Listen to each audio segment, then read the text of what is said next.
se gêner sur Europe 1. 16h, 18h30, Laurent Ruquier. Bonjour, bienvenue sur Europe 1. Jusqu'à 18h30 aujourd'hui, Caroline Diamant. Jérémy Michalak. Titoff. Stevie Boulet. Jérôme Bonaldi. Et Pierre Bénichou. Alors attention, déjà, je préviens toute l'équipe, aucune plaisanterie sur Jérôme Bonaldi aujourd'hui. Pourquoi ? Parce que sa fille est là, elle est toute charmante, toute petite. Et quel âge elle a, votre fille ? Elle a 10 ans. Même sa fille, elle a été obligée de lui donner un nom de marque. Elle s'appelle du luxe. C'est de peinture. C'est une marque de peinture. C'est quand même incroyable. Vous avez c'est quand même mieux Valentine que Ripollin, quand même. Si ça avait été un garçon, c'était Ripollin. Mais non, mais sa prof est en grève, alors donc je fais babysitter. Elle est bien cette manifestation, je trouve, par rapport à la Coupe du Monde, tout ça, que tout le monde se mobilise, c'est bien, je trouve. C'est pas drôle, ça ? Si, mais ça va venir, hein, c'est le début. Il est pas en forme, Bouillabaisse. Il est con ce couscous. Tu sais comment il m'a appelé? Mais moi, je peux faire discrimination. Bouillabaisse, c'est gentil. Tu m'appelles couscous. D'accord, moi aussi. Les surnoms Bouillabaisse couscous. Bouillabaisse et couscous. On va un peu élever le débat, peut-être. Et comment il va, Poppers? Poppers. Ah, Poppers. Allez, il se réveille. Où ça Poppers. Oh, quelle horreur. Et Côte de Bœuf, elle va comment? Caroline, je voudrais avant tout m'excuser parce que je me suis aperçu, grâce au mail des auditeurs, que j'avais loupé votre anniversaire. C'était votre anniversaire dimanche et je vous ai même pas appelé pour... Ah, mais c'est pas grave. Je m'en veux beaucoup. Commandez des fleurs, là, avant la fin de l'émission.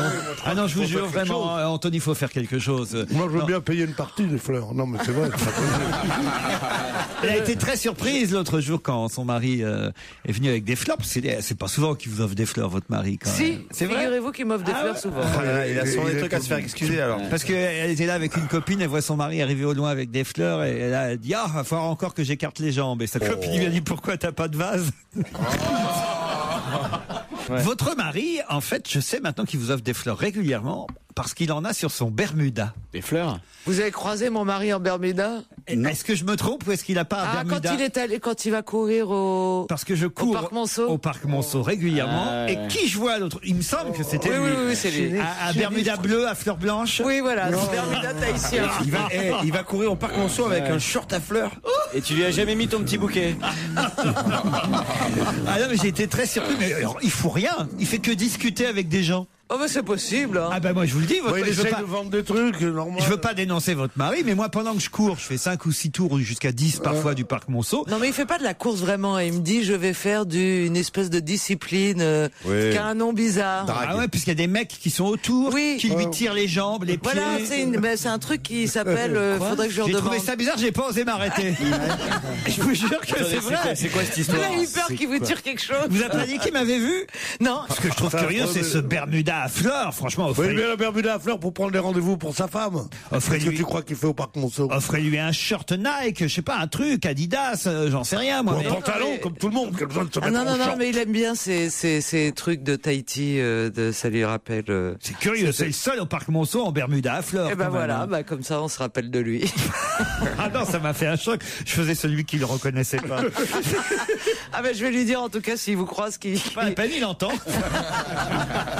Ah non, ça m'a fait un choc. Hein. Mais qu'est-ce que c'est? C'était ça un but philosophique, physique, quoi? En général, ce sont des trucs avec des ambitions spirituelles. On dit, on se fait tirer pour comme ça on pense. Mais non, c'est une discipline, je ne me souviens plus du nom. Discipline, quelle discipline? Je ne me souviens plus du nom, il y a un F et un R dedans. Pierre Bénichou, d'ailleurs, feriez mieux de vous taire parce que hier encore, vous avez commis une erreur dans cette émission. C'est Monica qui nous signale que vous êtes trompé en ce qui concerne la maison de Jean Cocteau, où vous avez dit que Jean Marais n'était jamais venu, car page 50 de Télérama, on voit Jean Marais dans la maison de Jean Cocteau. C'est ce que j'ai lu dans le Figaro. Ah bah oui. Il n'y a jamais, pardon, je ne vais pas dire qu'il n'y est jamais venu, il n'y a jamais habité. Mais toi, tu as dormi là-bas? Cette émission prend une tournure, je sais pas si je vais continuer tout l'été, hein. Alors moi, je m'arrêterai demain, que ça m'étonnerait pas. On a des mails d'auditeurs, mais on a aussi de vrais auditeurs au téléphone. Isabelle et Cédric, bonjour. Bonjour Laurent, bonjour Cédric, bonjour les auditeurs, bonjour le public en délire. Elle est en forme, Isabelle. Qu'est-ce qu'elle fait, Isabelle, à Montmain, en Côte d'Or? Voilà, et ben je suis déjà maman de 3 beaux enfants. Et donc je les salue parce que ils vous écoutent à chaque fois quand on revient de l'école et c'est qu'est-ce qu'il a dit Stevie Boulet, j'ai pas tout compris. Ah oui, évidemment. Voilà. Il pose beaucoup de questions sur Stevie Boulet. Comment il s'appelle? Comment il s'appelle? Alors le plus petit s'appelle Marcelin. La deuxième Roquefort. Non, ça s'écrit pas comme le fromage, mince. Marcelin, alors, et après Marcelin. Ouais. Il y a Justine et Noélie, voilà, la plus grande. Noémie? Et donc, Noélie. Noélie avec un L. Voilà, Ça tout à n'existe fait. pas. Noélie, ça n'existe pas, Noélie. Il y a Noémie et Noël. Et Noël. Pourquoi vous leur dites que c'est Noélie? Existe et c'est un prénom du Sud. Donc, Titoff, il devrait peut-être savoir. oui, Hein. bien Mais sûr, dans quelle baraque dans le Sud on t'appelle Noélie? J'ai jamais vu, j'ai vu dans des romans des Noël.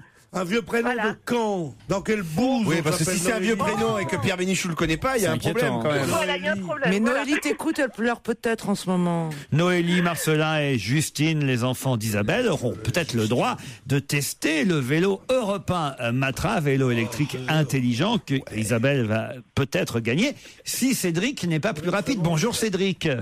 J'espère être plus rapide, évidemment. Bonjour Laurent, bonjour à toute l'équipe. Oh, on a des auditeurs. Oh là là. aujourd'hui, Combien d'enfants vous avez? 12. Ah, mais j'en ai pas du tout, Pas du Pierre. tout. Ah bon, ben si je vous en prie, trouvez-leur des prénoms normaux.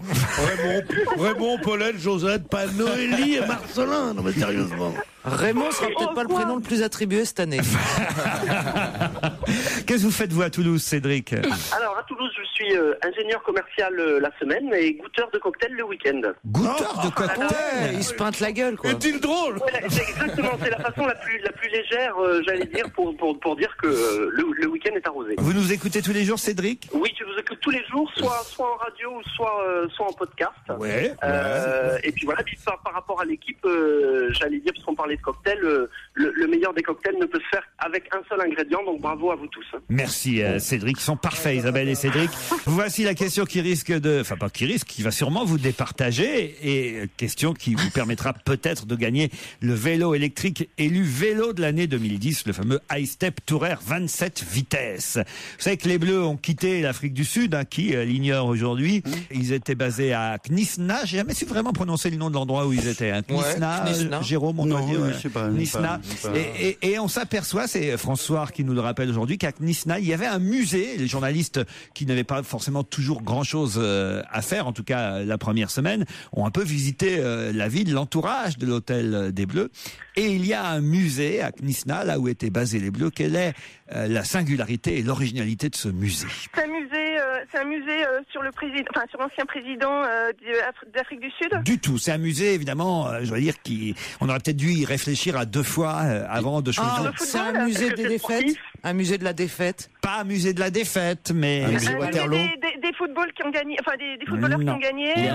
Son Napoléon. Ça a rapport avec le foot? C'est quoi la particularité? C'est dans ce qu'on peut y voir, ou... Dans ce qu'on peut y voir, c'est avec l'apartheid? Non, c'est interdit aux blancs. C'est le thème même du musée. Le musée de la mort. Non. Le musée du vaudou? Non, non.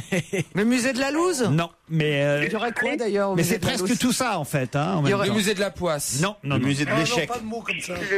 C'est un thème très précis. Le musée de la maman avec. Que pouvait-on? Le musée de la discorde. Le musée de la grève? Non, non, non. Le musée de la main? Non, non, non. C'est une charmante bourgade, Knysna, la station balnéaire que les Bleus avaient choisie pour leur séjour. Et dans le musée de la noyade. Le musée du Titanic. Le musée du Titanic. Non. Bonne réponse de Caroline Diamant.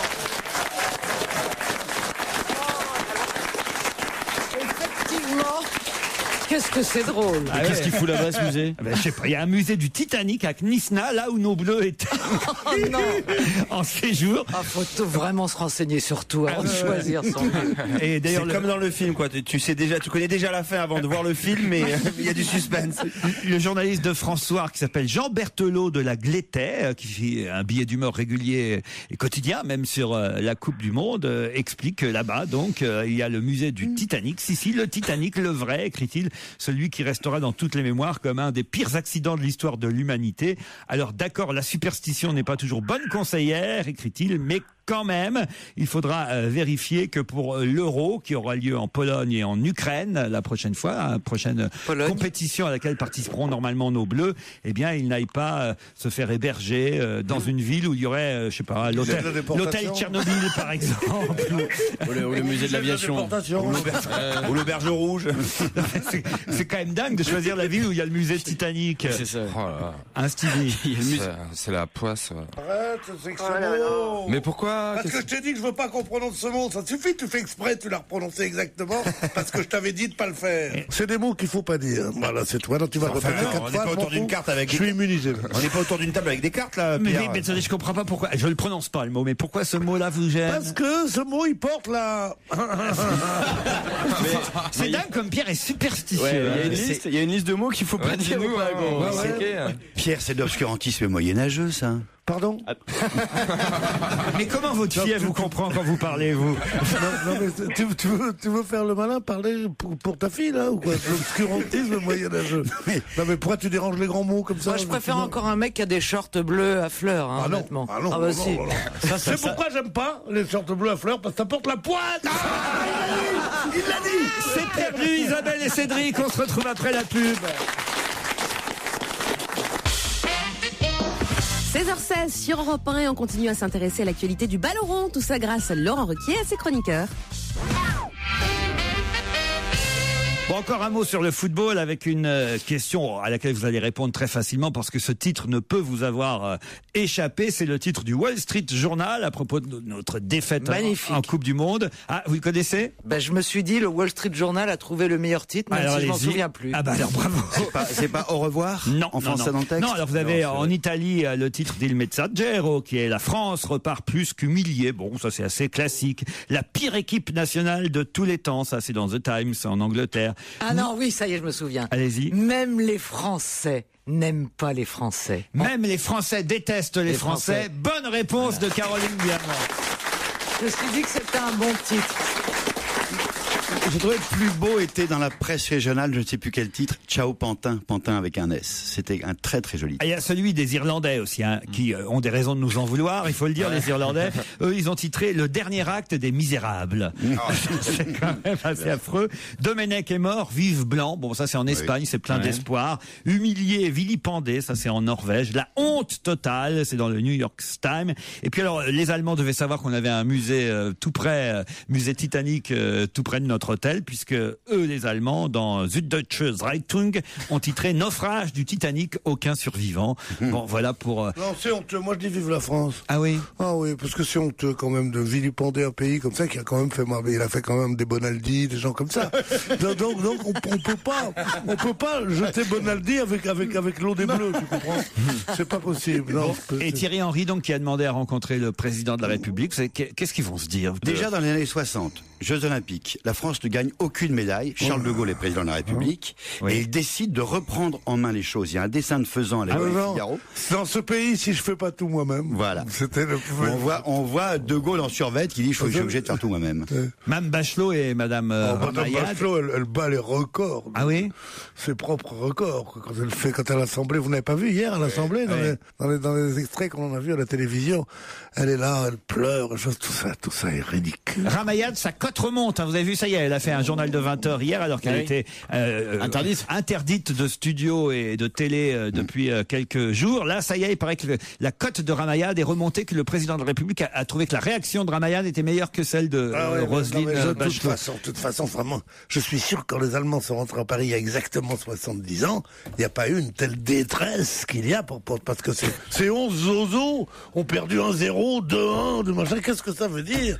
Les machins étaient pas en forme, Touré était pas en forme avec ses Touré, il y a longtemps qu'il joue plus. Non, pas Touré, Cissé. Cissé. Gibril. Copa. Platini n'était pas terrible la semaine dernière. Non, mais d'accord, ça y est.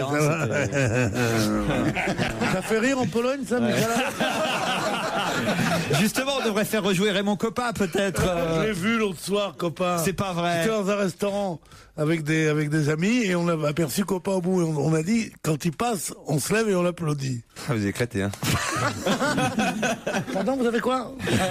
Non, c'est dommage, je suis jaloux de pas avoir été là cette soirée-là.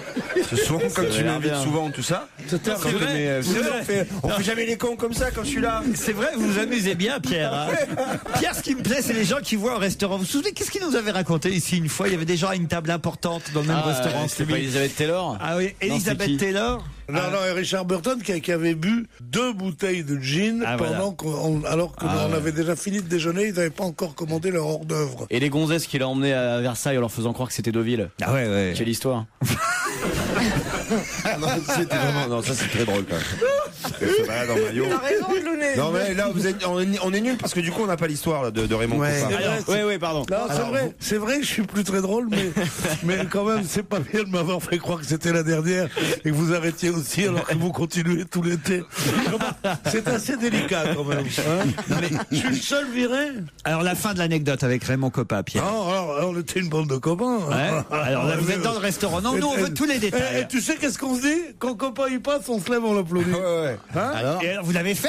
Ah ouais? Alors Kopa Et quelle a été sa réaction? Kopa il passe. Et nous, qu'est-ce qu'on fait? On se lève puis on l'applaudit. Et sa réaction, c'est quoi? Il s'est arrêté, il a dit oh merci, vous êtes gentil, qu'est-ce que ça veut dire? On dit Raymond, nous on savait plus quoi lui dire. Et alors, je me suis dit moi je me souviens de vous. Mais c'est vrai qu'il s'appelait Raymond Kopa aussi. C'est qui bien sûr, Raymond ils s'appellent Kopa tous Raymond, le mec. C'est qui Raymond Kopa? Regarde-moi ça, c'est le frère de Michael Jackson. Jour de fête aujourd'hui. Non, demain. Jour de fête aujourd'hui. C'est demain. Cet abruti de Michael Jackson est mort il y a 1 an. Enfin, Pierre. Arrête, enfin, Pierre, comment tu peux parler comme ça? Mais non, parce que maintenant j'aime que David Guetta maintenant. Sérieusement. Et Zazie, vous aimez Zazie, son prochain album 7 est un des événements de la rentrée. On attend évidemment donc la rentrée, enfin on va apprécier les vacances quand même, hein, mais justement pour nous faire patienter pendant les vacances, on a son single Avant l'amour, Zazie. Votre émission de divertissement préférée de l'après-midi se poursuit sur Europe 1. J'en profite pour vous rappeler que vous profitez du live tous les jours cette semaine, puisqu'à partir de lundi prochain, à partir de lundi 28 juillet, vous aurez le plaisir d'écouter les meilleurs moments de l'émission avec Laurent Ruquier et ses complices. Qui va fêter ses 60 ans mercredi prochain en invitant le designer Philippe Starck?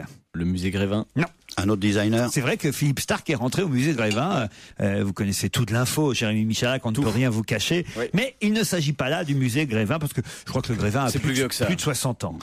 Mercredi prochain, 30 juin, il fêtera ses 60 ans et il a invité le designer Philippe Starck. Monsieur Alessi? Non. C'est quelqu'un à la mode? Non. C'est un homme politique? Non. C'est pas un homme, c'est un bâtiment. Ce n'est pas un bâtiment. Une institution. Oh, une institution, on peut dire ça comme ça. Ah, les 60 ans, la fête du cinéma, quelque chose comme ça. Un hôtel ou un endroit que lui aurait designé. Un bateau. Un événement? Un événement, non.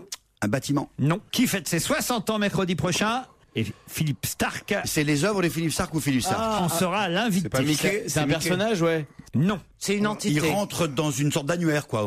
On pourrait dire. Oui, c'est pas un lieu physique. Il rentre nulle part, il est invité. C'est forcément représenté aussi par un lieu physique. Ouais, mais il sera la vedette ce soir-là, Philippe Starck. C'est l'un des invités. D'autres avant lui sont. C'est l'invité principal de ses 60 ans. Est-ce que c'est lié à sa profession, à Philippe Starck, le designer? Ou non. Ah bon? Non, je veux dire, c'est pas les 60 ans d'un meuble, enfin d'un truc. 60 ans des Miss France, non? Non. Les Miss France auraient 60 ans.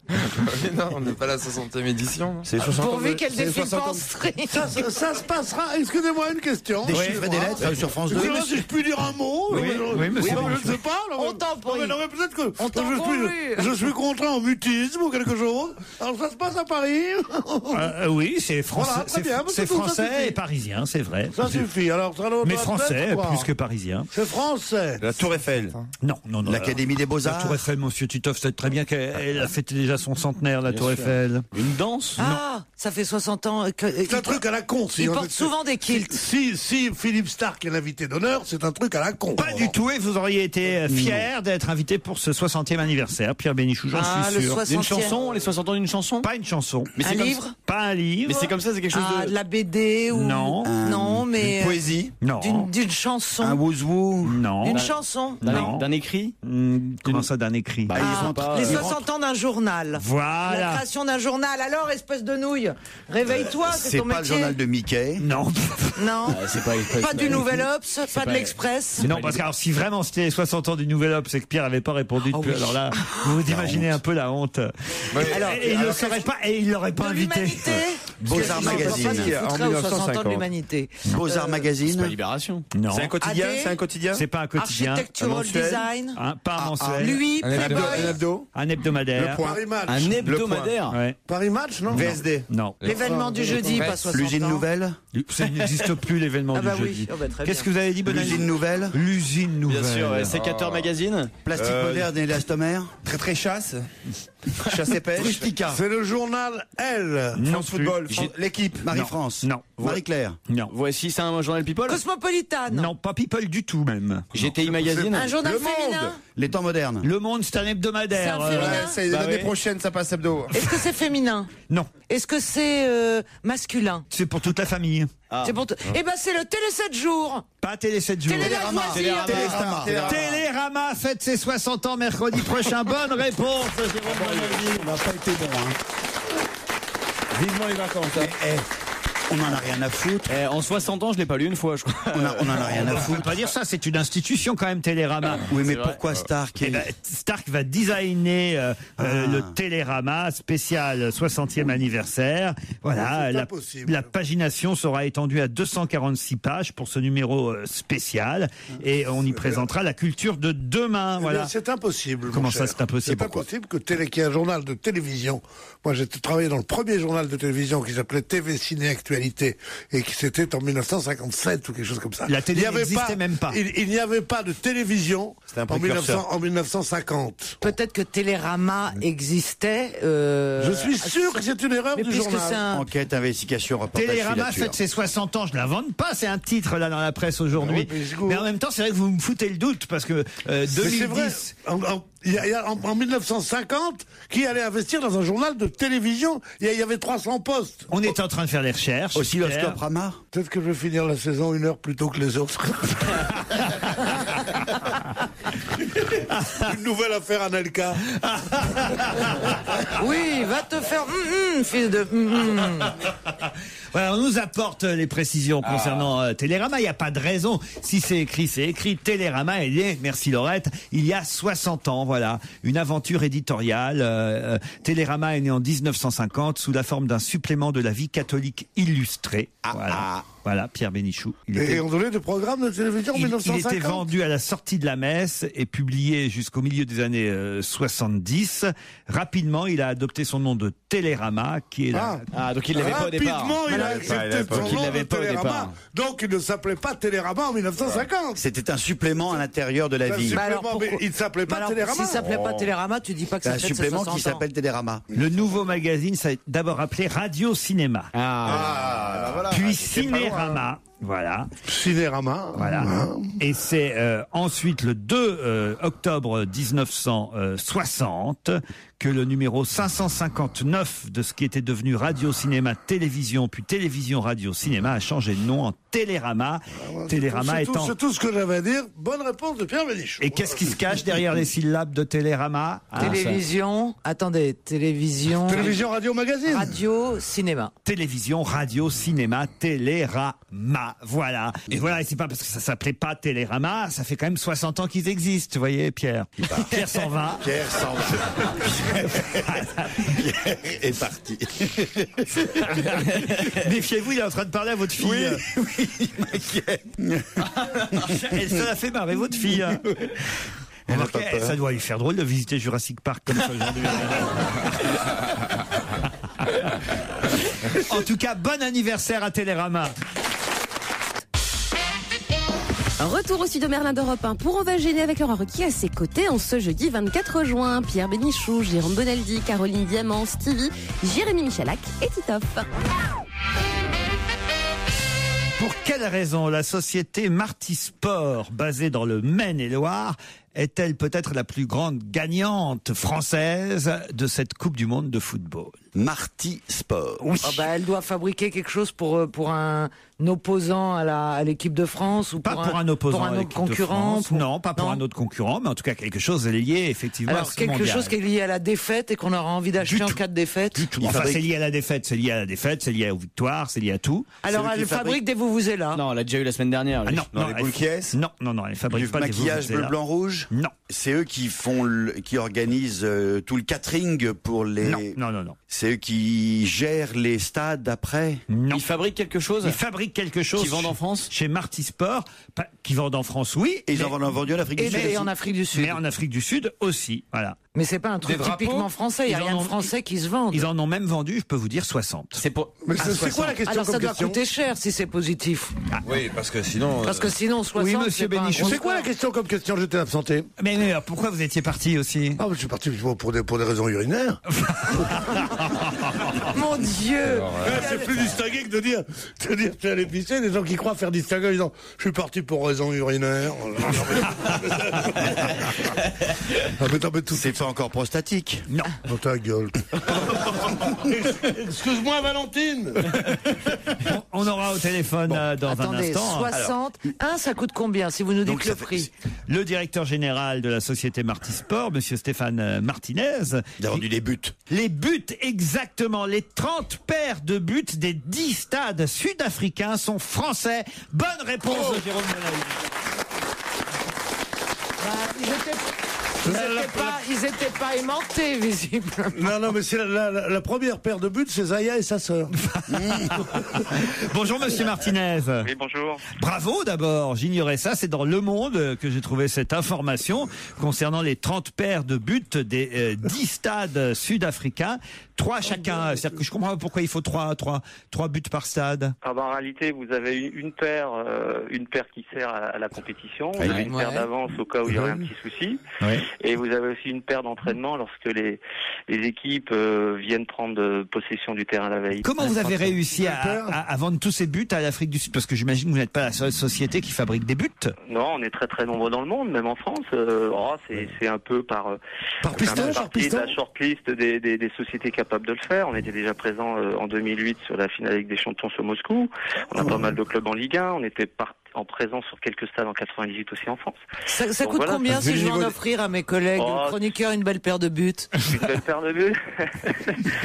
Il faut compter à peu près tout compris avec les filets, tout ce qui permet de tenir un peu moins de 2000 euros. Ah, parce que vous faites Un peu moins de 2000 €, mais c'est moins cher qu'une paire de couilles. Mais c'est pas ça. Ah non, mais c'est pas cher, c'est pas cher. Vous faites les filets aussi alors? Ah, il y a des filets avec, bien sûr. Ouais. Ah, moi, C'est je croyais- l'ensemble, c'est-à-dire que tout ce qui permet de recevoir le but, le filet, les attaches filets, tout vient chez nous. Oui. Est-ce que vous faites les poteaux de corner aussi? Alors on fait les poteaux de corner, mais ce sont pas. Oui. Mais alors, est-ce que le but, il a un profil particulier? Vous vous rappelez la première fois, il y avait très longtemps, quand le ballon rentrait dedans, enfin tapait sur Les fameux poteaux carrés. Oui, alors C'est une bonne question. Je suis pas surpris que M. Bonaldi nous la pose. On est des anciens Stéphanois en plus, donc vous êtes Stéphanois, maintenant, mais anciens Stéphanois. Donc les poteaux de carré de Glasgow, on a connu. Et c'est vrai, nos poteaux sont pas ronds. Vous pouvez regarder, ils sont ovoïdes, c'est-à-dire que ils sont mi-ovales, mi-rond, ce qui permet d'avoir un petit méplat côté et normalement presque facilité. Vous pourriez pas les faire un petit peu plus grands quand même, hein? C'est la question que tout le monde nous pose là, c'est bizarrement en ce moment. Pourquoi plus d'un côté que de l'autre? Est-ce qu'on pourrait pas les Bon, le règlement c'est 732 de 44. Voilà. On est quand même content de savoir qu'on a eu 30 buts français en Afrique du Sud finalement. Ouais, il y aura. On peut dire qu'il y a au moins des Français qui seront en finale. Et à part des buts, qu'est-ce que vous fabriquez alors? On fait tout ce qui va sur un stade d'athlétisme, de foot. Ah oui. On fait beaucoup les cages de marteau, les stades, tout ce qui sert à handball. On fait des buts de hand, bien sûr. Handball, ouais. Buts de hand, cage d'athlétisme. Poteau de corner aussi pour le handball? Ah non. Marty Sport, Cocorico, bravo à vous. Merci beaucoup. Quand même, il fallait le faire, vendre les buts pour la Coupe du Monde en Afrique du Sud. Bon, voilà, on n'a peut-être pas eu les buts qu'il fallait, mais on aura eu au moins cela. Merci, bravo. Merci. Laurent Ruquier sur Europe 1, on va se gêner. 7 jours sur 7. On va se gêner sur Europe 1. Mots doux. Petite phrase assassine. Grosse connerie. Question citation. Qui a écrit « Rien dans la cuisine française ne rejoint la simplicité, la nécessité de la soupe au poireau ». Elle a dû être inventée dans une contrée occidentale un soir d'hiver par une femme encore jeune de la bourgeoisie locale qui ce soir-là tenait les sauces grasses en horreur. Et plus encore sans doute, mais le savait-elle, le corps avale cette soupe avec bonheur. Bon, c'est quelqu'un de bavard. C'est pas une citation là, c'est un livre entier là. Ah, c'est pas un livre, mais c'est un extrait. C'est un genre d'Ormesson. Maïté? Mais c'est pas Maïté. Mais c'est quelqu'un qui fait des recettes? Non. C'est surprenant, c'est un politique? Quelqu'un qui est mort. Rien dans la cuisine française. Bigard. Sacha Guitry. Bijard. Le général Bijard. Non, c'est pas général Sacha Bijard. Guitry. Non. Sacha Guitry. Bah pourquoi il parlerait pas du poireau? Rien dans la cuisine française ne rejoint la simplicité. Frédéric Mitterrand. Non. Mais non, il imitait Sacha Guitry. C'était la voix de Sacha Guitry, ça. Sinon, c'est la soupe au poireau taille. Bon. Un écrivain qui est mort au XXe siècle? Oui, monsieur. Donc c'est un homme français. Non, il n'était pas français. Ah, il était français, oui. Il était français. Ah ouais, sinon c'est un homme. la soupe pardon, of the C'est un homme. C'est pas un homme. C'est une Françoise Giraud? Comment? Giroud. Françoise ceinture Gibaud. Non, c'est pas Françoise Giroud. On aurait eu beaucoup de peine que tu ne connaisses pas Françoise son nom. Sagan? Françoise Sagan, non plus. Est-ce que c'est une Françoise? Non, c'est pas une Françoise. Ok, on cherche pas de Une Louise. C'est pas une Louise non plus. On en reparle à l'occasion de quoi? Est-ce que c'est Marguerite Ginette Marguerite Yourcenar. Non. Ginette Duras, Mathieu. Marguerite Duras. Bonne réponse de Caroline Diamant. Marguerite, j'ai vu son regard s'allumer. Eh oui, c'est une page consacrée à la soupe dans Libération aujourd'hui. D'ailleurs, c'est même le titre, hein, la soupe à la Duras. Voilà, la soupe de pommes de terre et la soupe aux poireaux, c'est la soupe traditionnelle. Il faut bien doser les poireaux. 2 poireaux moyens suffisent pour 1 kilo de pommes de terre. Voilà, et c'est Jackie Durand qui revient sur ce goût de Marguerite Duras pour la soupe aux poireaux. Comment elle dit, une femme de la bourgeoisie, une femme fatiguée de la bourgeoisie qui avait les sauces en horreur? Une femme encore jeune de la bourgeoisie locale qui ce soir-là tenait les sauces grasses en horreur. Formidable. Ah, vous trouvez ça chouette? Oui, c'est bien, c'est plus marrant que rajouter une pincée de sel, réservé, faites-en roux. Ceci dit, elle est stupide parce que ça date du paléolithique. C'est-à-dire? Depuis le paléolithique, on prend des légumes, on les met dans l'eau chaude. C'est quand même le truc de base qui a été inventé bien avant que Marguerite Duras. Mais elle dit pas qu'elle a inventé une ça. Femme de la bourgeoisie locale, enfin. C'est Madame Néandertal qui a inventé la soupe, évidemment. C'est pas une femme de la bourgeoisie tu vois toujours locale. les Néandertals, toi. C'est Madame Cro-Magnon. Je les invite plus à la maison, ils ont des manières un peu rustres. Quelle soupe vous préférez, vous, Jérôme Bonaldi? Je trouve que le principe de la soupe même est formidable. On ne devrait pas apprendre aux gens à donner des recettes, mais à apprendre le principe. Le principe, c'est vous prenez de l'eau et vous mettez ce que vous voulez dedans. À vous d'imaginer la vie qui va avec, la soupe qui va avec. Et tu prends des trucs, tu les mets dedans. T'as une vieille carcasse de poulet, pof, tu le mets dedans. Ah ouais. Moi, la soupe que je préfère, que je consomme à raison de 2 par jour. Mais je vous avais pas demandé. Depuis à peu près 2 ans, à la demande générale, c'est les soupes chinoises, La soupe miso. Qu'est-ce qui s'appelle, qui est de soupe immédiate, là, comme on dit, instantanée. Instantanée, chinoise, quoi. Tu mets des pâtes, c'est des pâtes chinoises, et après t'as les condiments et tout, tu bouffes ça, je te jure. C'est extraordinaire. C'est des poules de soupe. Alors t'as 2 sortes de... Et il trouve ma vie chiante. Hein? Parce que la sienne est... Non, parce que parfois tu te fous de ma vie en disant qu'elle est minable. Et toi, dans ton petit appartement du 7e avec ta soupe chinoise. Ouais, mais moi, mon mari, il va pas faire du jogging. Cachant ta fleur. Le potiron est pas mal. Ah, la soupe au potiron. Elle est un peu sucrée, il y a un sucré salé qui est bien. Vous, oui, Stevie? mais c'est les soupes. Est-ce que c'est aussi bon, les soupes, en boîte ou pas? Mais la meilleure Moi, je soupe crois qui que c'est existe, aussi je vais bon. vous dire, c'est la soupe au pistou. Ah oui? C'est Ah, extraordinaire. ça, c'est Marseille. Ça, c'est une vraie soupe. Je vous en ferai une cet été, si vous voulez. Une soupe au pistou. Et vous, Stevie? Moi, c'est maman qui fait les soupes fraîches. Mais c'est quoi? La soupe à maman, c'est la meilleure. Oui, je sais pas, il y a tout, des légumes, je sais pas ce qu'elle met, mais elle est délicieuse à chaque fois. Ou tomate vermicelle aussi. Pendant qu'elle prépare la coupe, tu coupes des carottes, tu joues avec les choses de Stevie, on poulet. ne coupe jamais la carotte. Non, mais en revanche, la maman de Stevie, pour qu'il apprenne encore à lire, lui met des pâtes alphabet. Des pâtes alphabet. C'est bon, ça. Oh là là. Mais moi, j'ai mangé des soupes tellement bonnes, et j'aime les soupes, hein, tellement bonnes en boîte, magie, machin, des trucs comme ça, des soupes de légumes, les soupes au cresson, par exemple, j'adore ça. Bon, eh ben que je me demande si ça peut être meilleur quand c'est fait par la main de la soupe fraîche, comme il dit. J'ai jamais vu Pierre passionné autant par quelque chose. On a abordé des sujets toute l'année et tout ça. Et là, d'un coup, il nous parle des soupes avec une passion. C'est magnifique. Mais alors, j'ai une question. Est-ce qu'un velouté, c'est comme une soupe? Ah oui. Parce que moi, j'adore le velouté d'asperges. Tu m'étonnes. Va traîner. Et est-ce que vous faites Chabreau, Pierre? Shabbat? Non, pas du tout. Non, pas Shabbat, Chabreau. Et Chabit. Est-ce que c'est faire Chabreau, Stevie? C'est quoi faire Chabreau? Ah bah expliquez. Du pain dedans. Ouais, c'est de mettre du vin dans sa soupe et de finir la soupe avec du vin. Ouais. Ah, le viandox, c'est un peu pareil. Non, le pinard, tu mets du pinard. Ah ouais, non, Et il y a deux sortes de Chabreau. Il te reste encore un peu de soupe, tu mets du vin, ou bien tu as fini ta soupe et dans l'assiette encore chaude pour la rincer, là tu mets du vin. Il y a deux types de Chabreau. Les soupes arabes aussi, elles sont bonnes. Ah oui, c'est quoi les soupes arabes? Ah, il y a la... Le thé à la menthe. La shorba. Ah là là, qu'est-ce que c'est excellent. Il y a le bouktof aussi. Bouktof, c'est Les bon. soupes arabes, c'est la soupe halal tomate.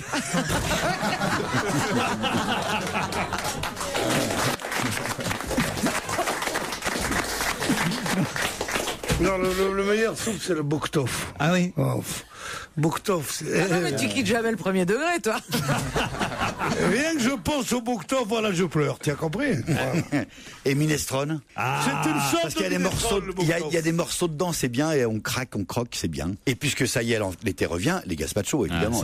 Moi, c'était la soupe verte que j'aimais pas au départ. J'ai bien changé parce que maintenant j'adore la soupe aux poireaux. Mais quand j'étais petit, mes parents, je voulais qu'ils fassent de la soupe rouge. Et dès que ma mère faisait de la soupe verte et que je voyais la soupe verte arriver, je pleurais. Parce que c'était au pois cassé, elle est un peu dure. Ah, la soupe à la couleur, pois cassé. Non, elle est pas verte la soupe au pois cassé. Là, non, mais elle se gratte, mais comment veux-tu qu'elle soit? Bien sûr qu'elle est verte, les pois cassés. Ah oui, elle est verte. Elle est même verte. On n'a jamais eu de soupe au pois cassé chez nous. Voilà. Nous, on mange le pois cassé, tu mets une saucisse dedans. Ah oui. La purée de pois cassé avec Une saucisse chez les riches. Non, mais c'est du cassoulet, toi, tu comprends. La saucisse de lentilles, toi, tu parlais de lentilles. Et mon frère, il avait fait ça parce qu'il n'aimait pas, on s'était ligué, il n'aimait pas la soupe verte non plus, et il avait pris la soupe et l'assiette et puis il s'était mis sur la tête avec les vermicelles qui dégoulinaient comme ça. Il avait bien ri. On s'embêtait jamais. On s'embêtait jamais. C'est aussi con que mes histoires. Moi, la soupe, j'adore ça, seulement la soupe appelle le lit. Comment ça? La soupe appelle le sommeil. La soupe, ce n'est bon que si tu manges une bonne soupe bien chaude et t'es un peu fatigué d'avoir mangé ça, t'as chaud et tu vas te coucher. Mais la soupe avant de sortir, par exemple, c'est impossible. Tu n'es pas dans une ambiance sorteuse quand t'as mangé de la soupe. Oh, moi, après une bonne soupe, j'ai toujours envie d'aller applaudir Raymond Coppa. Je sais pas.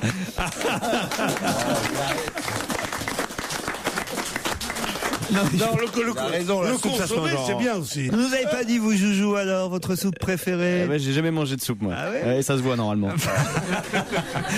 C'est la soupe à la grimace, restaurant de la Terre-Kirkule, l'hôtel du cul tourné, c'est ça, oui. On fait comme si... C'est Gabin qui disait ça. Il disait ça, il dit, alors je suis rentré à la maison, soupe à la grimace, restaurant de la table qui recule, hôtel du cul tourné. Voilà ce qu'il disait. Ok, on fait comme si c'était Raymond Coppa. Mais vous ne savez pas ce qu'a été Coppa pour toute une génération de vieillards. D'autres sujets aussi intéressants, sinon plus, voire plus, après les titres de 17h.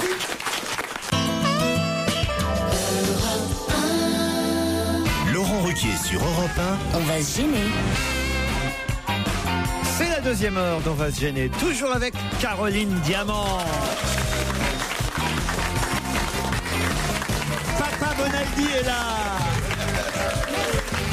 Stevie Boulet. Joujou Michalak. Titoff. Et Pierre Bénichou. Et puis j'ajoute à ça Géraldine et Jérôme. Bonjour Géraldine. Bonjour. Tiens, Géraldine est à Saint-Étienne, justement. Vous suivez les matchs à Saint-Étienne, tout le monde aime le football, normalement. Ah oui, ça va. Avec enthousiasme, je vois, Géraldine. Alors, le design? Oui, aussi. oui, avec la nouvelle cité du design, en effet. Faites quoi, vous, là-bas, à Saint-Étienne, Géraldine? Je suis étudiante. Étudiante, ça vous avez une voix plus mûre. Ouais, t'as une voix de vieille. Quel âge vous avez, Géraldine? 23 ans. Pourquoi vos parents vous ont-ils appelé Géraldine? Par méchanceté pure ou... C'est pas mal, Géraldine. Alors, vous savez? Non, je n'ai aucune idée. Vous ne vous êtes pas interrogé? Non. Mais ça vous Nous avons les moyens de vous faire parler, on va vous interroger. Étudiante en quoi? Je suis étudiante pour devenir professeur des écoles. Oula, attention. On a une craque, une balèze. Vous nous écoutez tous les jours? Oui, à peu près, surtout en podcast. Il est temps de faire des remarques. Vous savez que je vais pendant tout l'été préparer la rentrée, réfléchir aux modifications qu'on va pouvoir apporter à cette émission. Quand même, on est à sa 11e saison l'année prochaine. Donc 11e saison, il faut quand même faire du changement, du neuf. Donc je sais pas, qu'est-ce que vous suggéreriez? Il y a des choses à changer, des choses à éviter?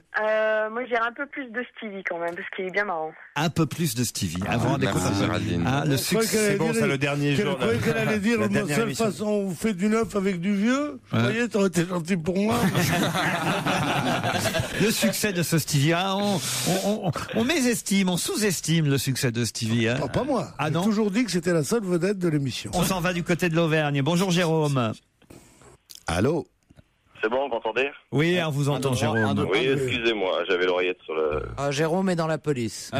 Non, absolument pas. Chez Michelin. En tout cas, il a une belle voix. Non plus. Ah oui. Alors Jérôme, tu fais quoi? C'est vrai que tu as une voix grave et sexy. Oui, sexy, ouais. Je suis restaurateur. Le nom de votre restaurant.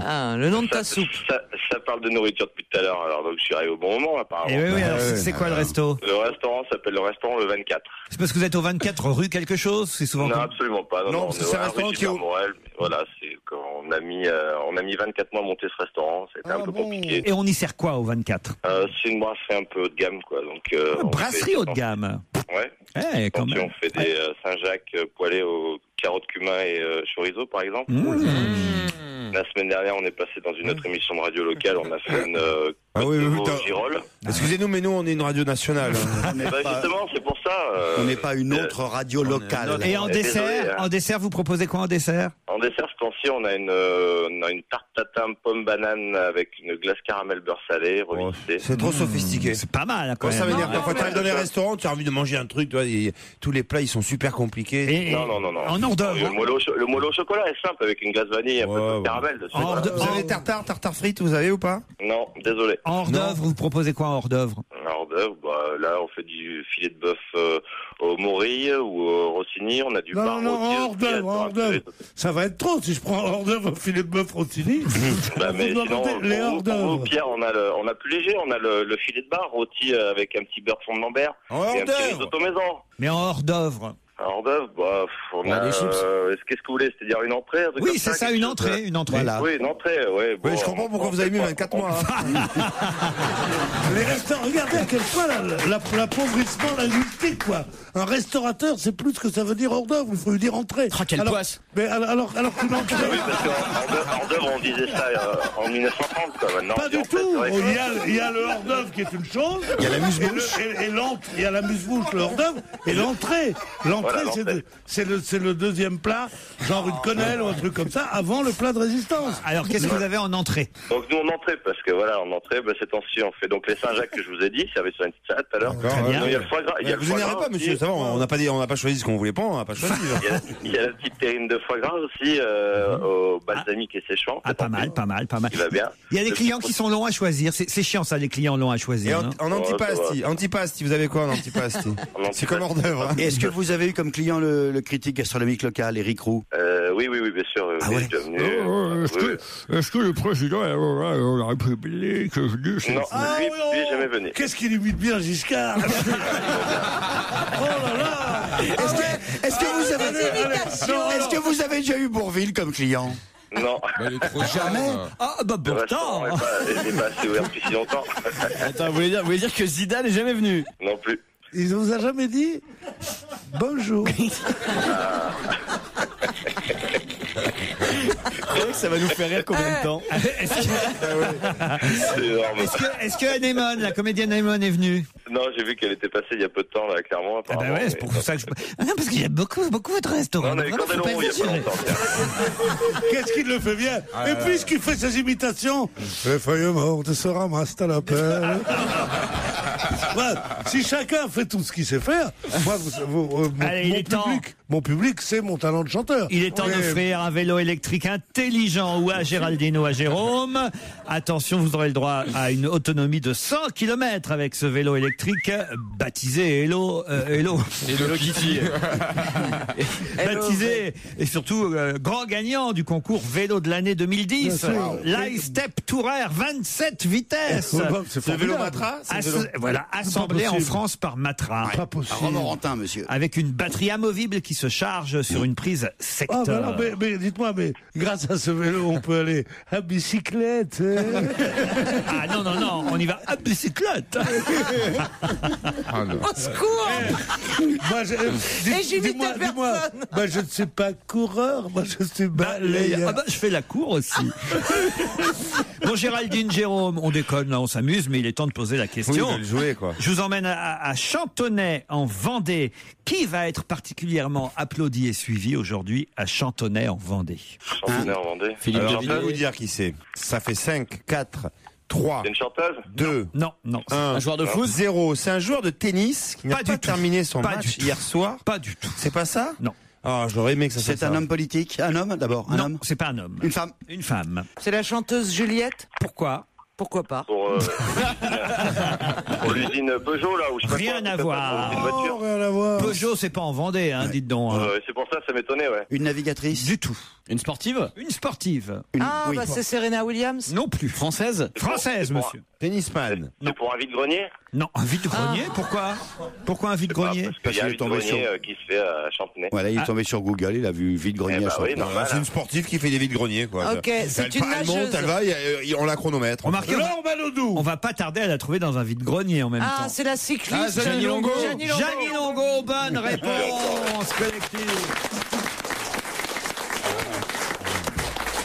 Mais Géraldine, alors, vous étiez où pendant tout ce temps-là? Eh ben, j'ai cherché sur Google, mais j'ai pas trouvé. Eh oui, mais l'ordinateur est dans une autre pièce. Pourtant, les championnats nationaux de cyclisme commencent aujourd'hui à Chantonnay en Vendée, championnat de France. Alors, côté garçon, c'est Dimitri Champion qui est le favori dans la course en ligne messieurs. Mais côté dames, eh bien, la favorite, c'est encore et toujours Jeannie Longo. Voilà, toujours là, Jeannie. Et elle va être particulièrement suivie, on l'imagine, applaudie, surtout si elle gagne. Évidemment, c'est les championnats de France à Chantonnay. Je suis désolé, Géraldine et Jérôme.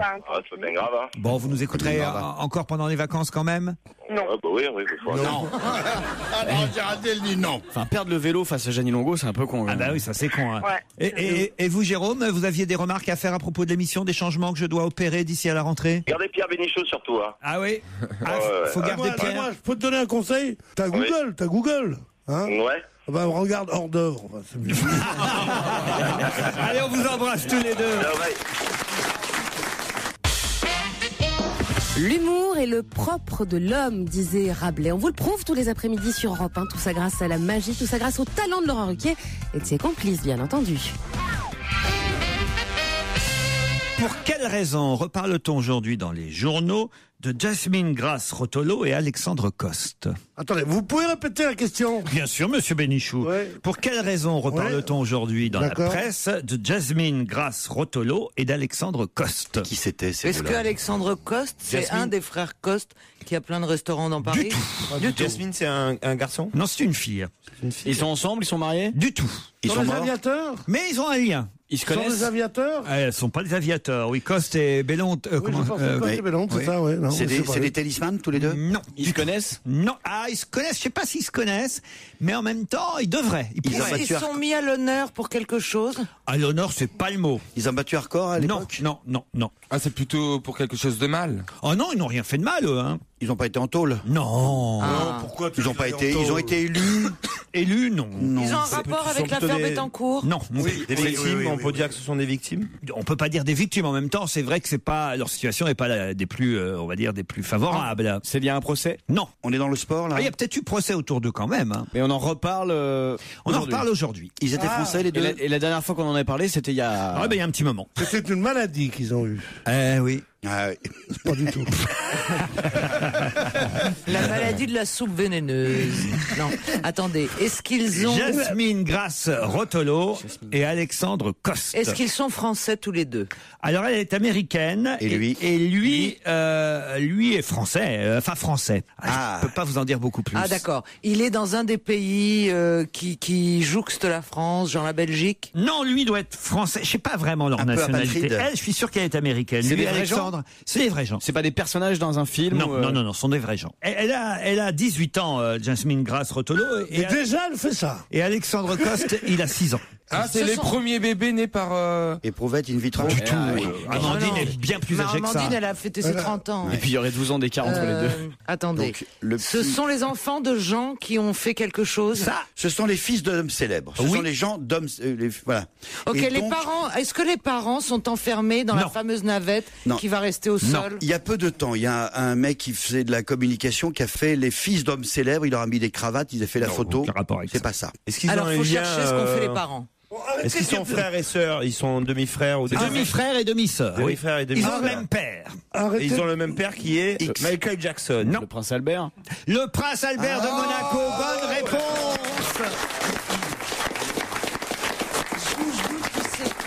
Et oui, puisqu'on parle évidemment aujourd'hui du mariage du prince Albert avec la nageuse sud-africaine. Elle est bien, cette nageuse. Charlène Whitstock. Qu'elle est belle, cette fille, c'est fou. C'est quand même d'un très mauvais goût, quand même, d'annoncer son mariage avec une sud-africaine. Ça fait 27 ans qu'il est avec elle, juste aujourd'hui. Oh là là, il veut nous narguer, le prince Albert. Il est comme ça. Et ben, pour la peine, dans le Figaro. On n'ira pas. Non, pour la peine, on nous rappelle qu'il est quand même déjà papa de Jasmine Grasse Rotolo, née en 92. Ça, c'était la Congolaise, l'hôtesse de l'air, c'est ça? Non, l'hôtesse de l'air, c'est Alexandre Coste, hôtesse de l'air française d'origine togolaise. Là, c'est un petit garçon qu'il a eu avec elle. Mais la jeune fille, elle, c'est avec une américaine qui s'appelle donc Rotolo. C'est Stéphane Bern qui raconte et qui rappelle toute l'histoire dans le Figaro aujourd'hui, puisque dès qu'il y a évidemment un mariage princier, Stéphane Bern est évidemment au courant et chroniqueur pour le Quelqu'un sait faire Stéphane Bern autour de la table ou pas? Oh bah non, mais en revanche, Stéphane Bern essaie de faire de Ruquier assez souvent.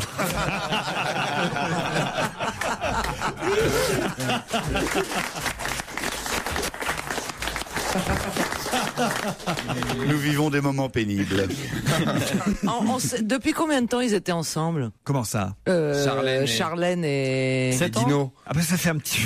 Charlène et Dino. Ça faisait 8 ans, la première fois qu'on les avait vus. Elle est née au Zimbabwe quand même, Charlène. Ça se voit un peu quand même. Charlène Whitstock. Elle est née en quelle année? Alors elle est née en 78. Charlène Lynette Whitstock. Elle est née à Bulawayo au Zimbabwe, ex-Rhodésie. Ensuite, elle a émigré en Afrique du Sud et elle était une spécialiste du dos crawlé. Il n'y a rien qu'à la voir, à savoir qu'elle est au Zimbabwe et tout ça. En Rhodésie, ça doit être une famille d'extrême gauche, ça, c'est sûr.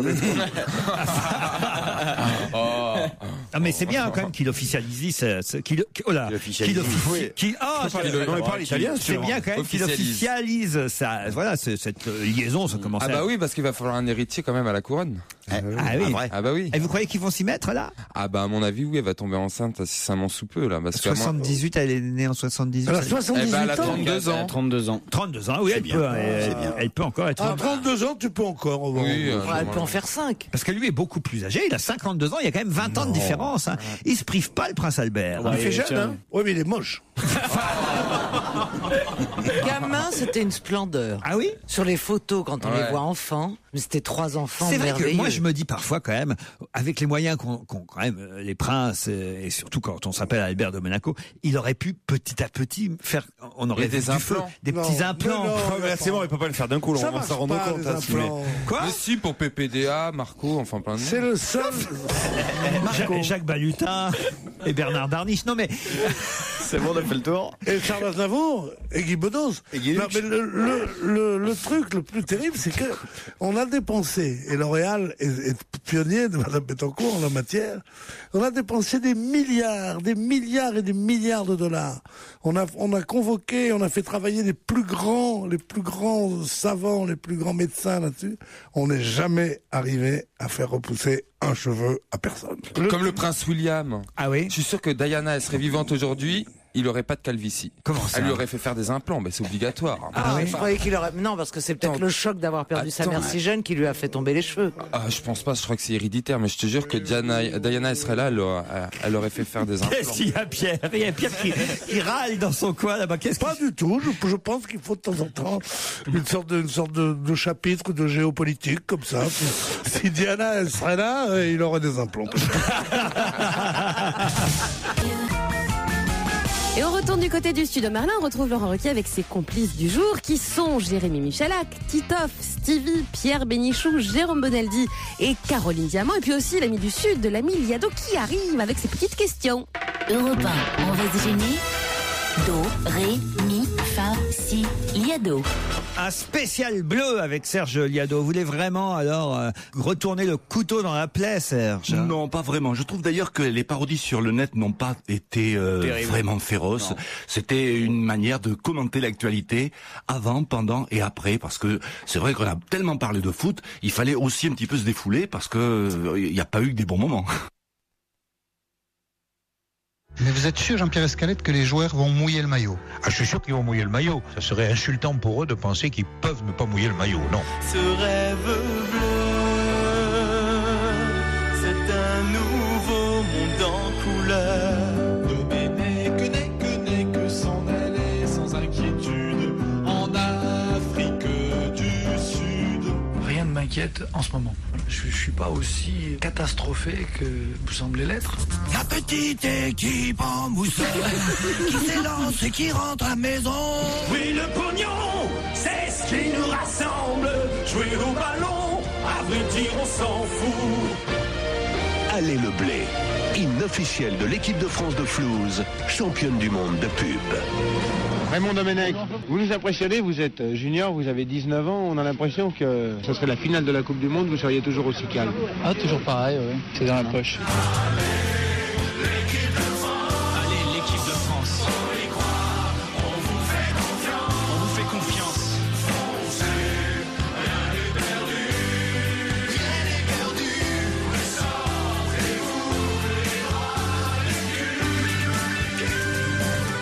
William Gallas, le défenseur de l'équipe de France de foot, se serait fait mal à un ongle. C'est en tout cas ce qu'il a laissé entendre en montrant son doigt à un journaliste de TF1. Je lui dirai les mots bleus. Je cite, va te faire enculer, sale fils de pute, fin de citation. Va te faire sale fils de pute, va te faire sale fils de pute. C'est le son qui tourne dans les casques de l'équipe de France. Domenech ta mère, l'album qui va faire un carton. Inutile de me dire merci. C'est la défaite aujourd'hui. C'est la salsa du Raymond. Salsa du Raymond. Salsa du Raymond. Salsa du Raymond. Salsa du Raymond.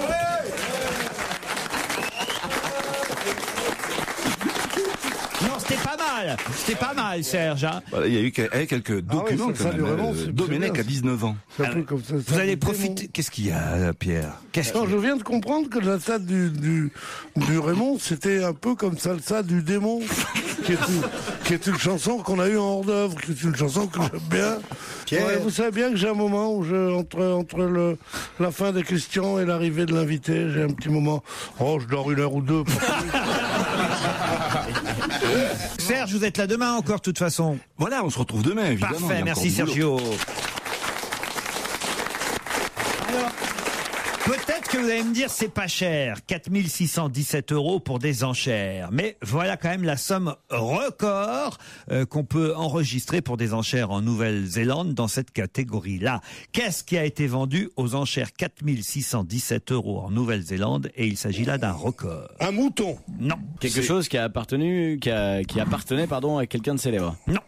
Donc ce sont des enchères sur Internet. Non, c'est quelque chose de très original. Hein. Quelque chose de neuf? Neuf, c'est-à-dire quoi neuf? C'est-à-dire c'est pas quelque chose qui a appartenu à quelqu'un, c'est pour ça qu'il aurait de la valeur. C'est quelque chose qui a appartenu à quelqu'un. Ouais. Enfin, il faut être très mais genre un chewing-gum d'une star. Pourquoi des enchères? À quelle occasion ces enchères? Ah bah ça a été fait parce que justement c'est très rare. Ouais. Par exemple, on n'avait pas vu depuis 1907. Voilà pourquoi ça a été vendu 4 617 €. Nouvelle-Zélande. C'est un rapport avec la performance de l'équipe de foot de Nouvelle-Zélande? Du tout. Qui est inhabituelle? Du tout. Est-ce que c'est quelqu'un, ça a un rapport avec une star de Nouvelle-Zélande? Non. Ça se met dans une armoire? Non plus. Est-ce que vous auriez aimé acquérir cet objet? M'en fous, madame. C'est quelque chose de typiquement néo-zélandais? Non, monsieur. Le mec qui a acheté ça, il est très con. Comment ça? Enfin, il est collectionneur imbécile pour faire parler de lui, quoi, en gros. Non, parce que je vous dis, on n'en avait pas vu depuis 1907. Est-ce que c'est religieux? Alors, on peut se laver dedans? Non, monsieur. Alors, c'est pas une bassine? Non. Ni un bidet. On peut souffler dedans? On peut souffler dessus, mais pas dedans. C'est le premier vous-vous-êtes-là? Non. Je fais pas du tout une fixation. On peut souffler dessus, c'est un beefsteak trop chaud? Non. Oh, c'est mignon ça. Tu vois, t'es mignon parfois. C'est comme un coco. Un harmonica? Non. On peut souffler dessus. L'harmonica, vous soufflez dedans, pas dessus. Mais c'est en métal, il y a du métal si dedans. je vous pose la question, c'est évidemment parce que c'est un truc pour faire des bulles de savon. Ah oui. Avec 4600 on n'avait pas vu depuis 1907. C'est celui-là, il y en a plein d'autres, mais celui-là... Il n'y en a pas plein d'autres, justement. Et on en a en France, nous? Non. C'est petit. C'est très rare. C'est typiquement néo-zélandais, alors. Oui, monsieur.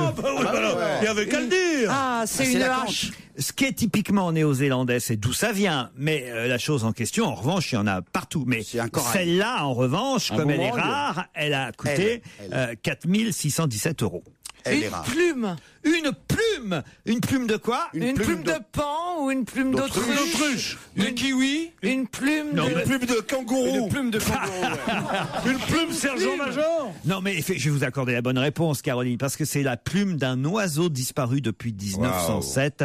La plume d'un huia. Ah oui, ça, j'étais pas prêt de vous dire. La plume de quoi? C'est une plume marron et blanche qui a appartenu à un oiseau, donc dont l'espèce est considérée comme éteinte. Et cette plume a été vendue pour la somme record de 4617 €. Excellente réponse de Caroline, vraiment.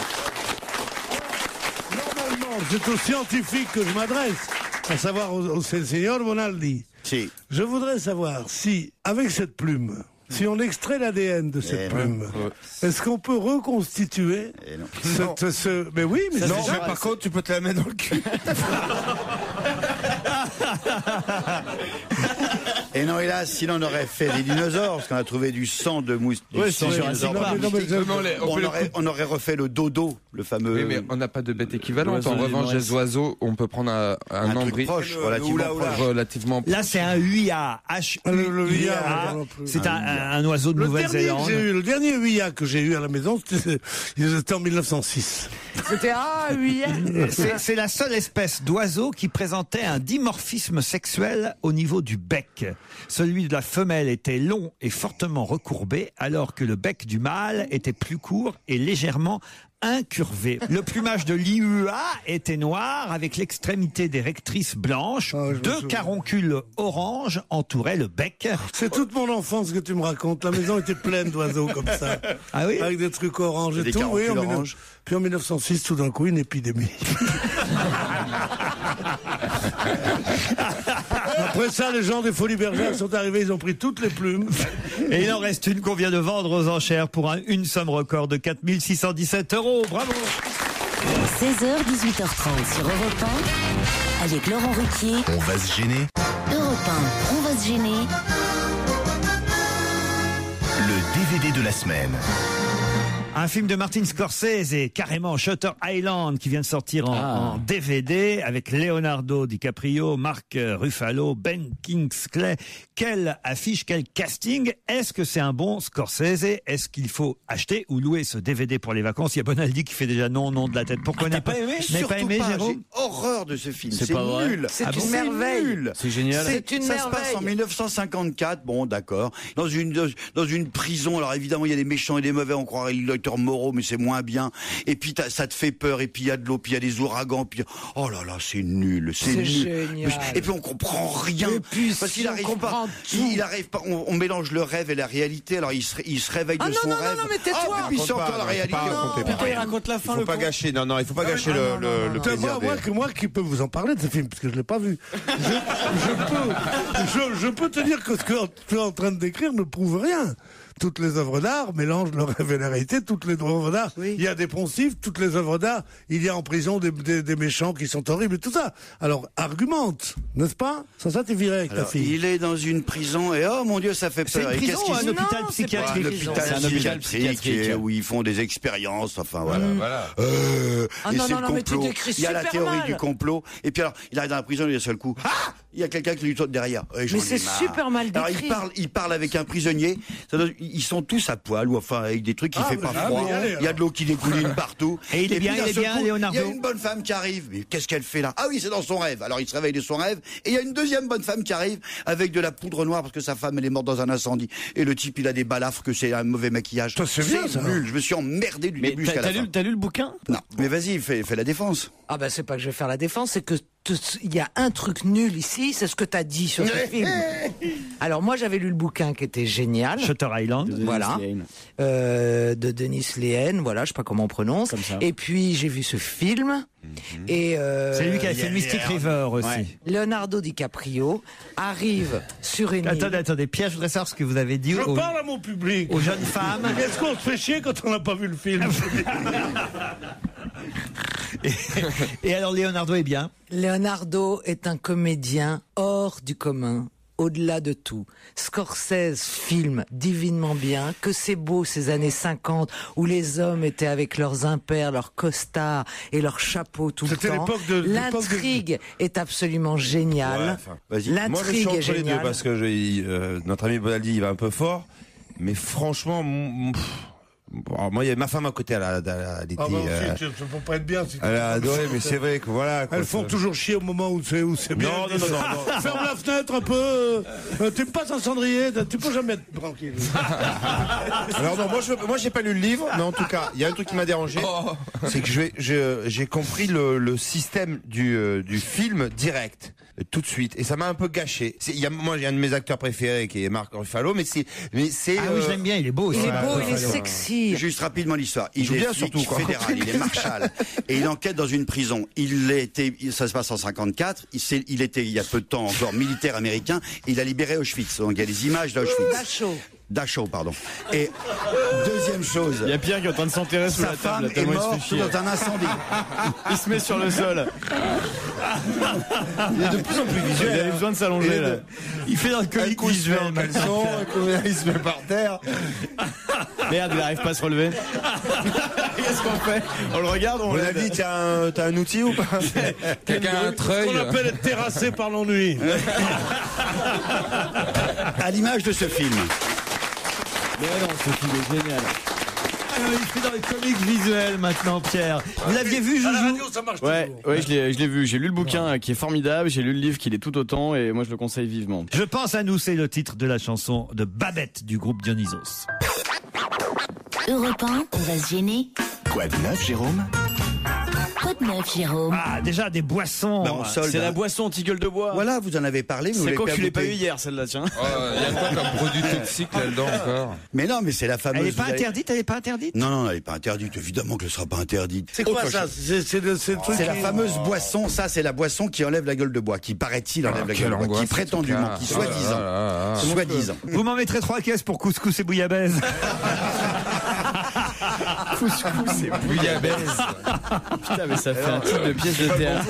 Vous allez faire une page de pub. J'ai sorti un livre en vente, La vraie vie de Laurent R. En fait, je suis comme un Français sur 3.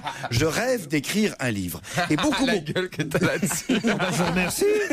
Et beaucoup de gens rêvent de faire des livres et font des livres. Ils font ça à compte d'auteur. Ils vont chez un éditeur qui lui fait le numéro d'inscription à la Bibliothèque nationale, qui lui fait payer une fortune. Là, l'idée, c'est vous faites vous-même votre livre pour 40 €. Pour 40 €, tu fais. Alors, c'est vrai que tu choisis toi-même la mise en page, tu choisis les caractères, le format, la reliure, le type de papier, tu choisis même la couverture, tu t'as mis en page comme tu veux. Et tu as un livre, mais pour 40 €. Et après, le premier coûte 8 €. T'en fais 24, 8 € pièce. Tu peux écrire ce que tu veux dedans. Mais qui a écrit ce qui est écrit dedans? C'est moi. Ça alors, Il y a vraiment écrit un livre sur toi. Ah bah oui. Attends, Laurent Ruquier, nous savons qu'Apollon est jaloux de sa beauté, qu'il est le fils que Bénichou aurait aimé avoir, l'amant que Claude Sarraute aurait aimé mettre dans son lit, le frère qui a manqué à Philippe Alfonsi, l'oncle qui aurait conduit les premiers pas de Joujou, la tante qui a manqué à Stevie. J'ai pris au hasard. Bravo Jérôme.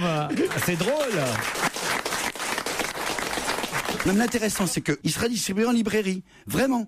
Alors, c'est toi qui vas payer les retours, évidemment, faut pas charrier. Mais tu peux faire un livre. Books on Demand, BOD. Toutes les coordonnées sont sur Internet. Et autrement sur www.bod.fr. C'est vachement bien, cela dit. Mais c'est pas bête du tout comme système. Il n'y a rien à manger autrement? Ouais, non, j'ai rien. Si t'arrives à le vendre à 8 euros à j'ai tes un potes, truc. tu fais 4 euros de bénéfice par Regardez, bouquin. on dirait... Ça, imaginez, c'est une plaque de plâtre, immense, c'est un mur. Je vais pas manger du plâtre. Mais non, vous n'allez pas manger du... Mais mangez un peu de chèvre dorée de Riance. Un mur. Je peux le recouvrir de ce que je veux, de tissu, de papier peint, de peinture. Et ce mur-là, eh ben, c'est pas un mur, c'est une prise électrique. Rien manger. C'est-à-dire que, regardez cette petite ampoule, je la plante, elle a deux petites pointes derrière, deux petites aiguilles. Ça fait mal, hein. Oui, ça fait mal si tu plantes, mais tu la plantes dans le mur. Hop, et hop, ça s'allume. J'ai un très beau tissu qui recouvre ce mur. Lorsque je fais un petit tour dans le tissu, ça ne se voit pas. J'amène ma lampe, je veux la mettre ici, hop, ça s'allume ici. Tu mets la main sur le mur, mettons t'as les mains moites. Oui. Est-ce que tu t'électrocutes? Non, aucune chance. Rien. Alors les enfants, ils peuvent pas mettre les doigts dans la prise? Non. Oh, c'est chiant. C'est l'avantage, au contraire. Non, je trouve ça très très très malin de faire ce truc-là. Ça existe depuis une vingtaine d'années. Tu peux te sécher les cheveux, mettons t'arrives avec une grosse prise, tu la mets dedans, ça fonctionne? Non, ça marche vraiment pour les ampoules. Autre chose. C'est pour les bricoleurs. Une visseuse et visseuse. Ah, c'est top ça. Hein, Il m'en faut une. Bon, Ah, alors, tiens, une bonne. Prenons Stevie qui lui, bricole. Oui. Quand tu montes en haut de l'escabeau pour aller visser la petite vis Parker, C'est la petite relou. modèle, t'arrives là-haut et tu découvres que c'était pas une vis Parker. T'es obligé de redescendre pour changer l'embout au bout de ta visseuse des visseuses. Sans fil. tous les embouts. Regardez, là il y a tous les embouts. Un peu génial, comme un revolver, c'est comme un barillet de revolver. Vous avez tous les embouts qui sont C'est ici. ce qui s'appelle, un peu comme Caroline Diamant, la vicieuse universelle. Et là, j'ai toujours à portée de la main un simple geste et hop, je les mets dans le mandrin automatiquement. La Parker, la petite, la grande, la moyenne, j'en ai 6 différents. J'ai toujours tous les bons outils à portée de la main. C'est vrai que tous les pauvres aimeront avoir ça. Parce qu'ils n'ont pas obligé de faire venir des corps de métier et tout ça. Ça va être très amusant dans la misère. T'as pas besoin de Qu'est-ce corps que de c'est que métier ce pour faire un trou dans un mur Si. en même temps. Ah bon? Moi, je ne touche à T'es rien. dans la incapable de maison. faire une Je étagère? ne touche ou à un rien truc dans la maison, même pas à mes enfants. Mais Stevie pourrait venir bricoler chez vous. Bah, si t'as des tableaux ou un plasma accroché, tu m'appelles, je débarque. Il y avait un salon récemment. C'est inutile. Ah oui, il arrive avec des Timberland, un short en jean. Ah mais j'adore. Il y a des travaux. Je travaille, Non, Un petit trou, un gros trou. je travaille toujours en musique. Allez, une dernière chose qui va faire plaisir à Caroline. Ah, du Nutella. Non, j'en ai pas. C'est pas la Nutella, c'est la Vuvuzela. Ah bah je l'ai en solde. Ah. Je l'ai en solde, ça y est. Oh, j'ai toujours rêvé depuis le début T'en de la avais coupe pas? C'est la de démontable. souffler dedans. Oh, vous me la donnez parce que alors là, je sais à qui faire ça va faire plaisir. Ah oui, Ah oui, mais vous vraiment. avez déjà essayé la Vuvuzela? Ah, c'est en solde complètement. C'est... Vous la voulez? La Vuvuzela bleu, blanc, rouge. Non, mais je sais Non, que ça va faire non, plaisir. Non, mais moi, juste c'est pour le... souffler. Pour moi, c'est l'emblème du malheur de mon pays, ça. Je vous plaît de vous là. Mais ça fait pas le même bruit que ce qu'on entend à la télé. Si, quand on est 80 000, tu peux pas t'imaginer. Elle est bleu, blanc, rouge, hein, celle-ci. Oui. C'est à cause de ça qu'on a perdu. Elle vous plaît? Parfait. Il y a un autre bruit qu'on aime bien sur Europe 1, c'est le bruit du flash ou des titres de 18h. Parce qu'après, on sait qu'on va retrouver l'invité d'honneur. Non.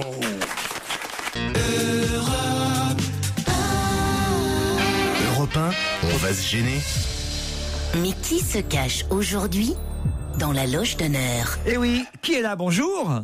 Bonjour. La voix est bien transformée, comme Qui est là, mais chaque... t'imagines s'il te répond là, le jeu est pour la dernière de l'année. C'est de la jamais saison. arrivé encore. Mais qui est là? Ben, c'est moi, c'est un tel. C'est quoi votre nom déjà? Ne vous laissez pas piéger par mes camarades. C'est parti, ils vont vous poser toutes sortes de questions. Vous connaissez, j'imagine, le principe. Oui, non, des phrases courtes. Allons-y. Bonjour. Bonjour. Vous êtes un garçon? Ah, je dois dire la vérité? Oui. Oui, oui, parce que sinon, déjà, quand votre voix est déformée, quand on vous voit pas, ça va être très con. C'est oui.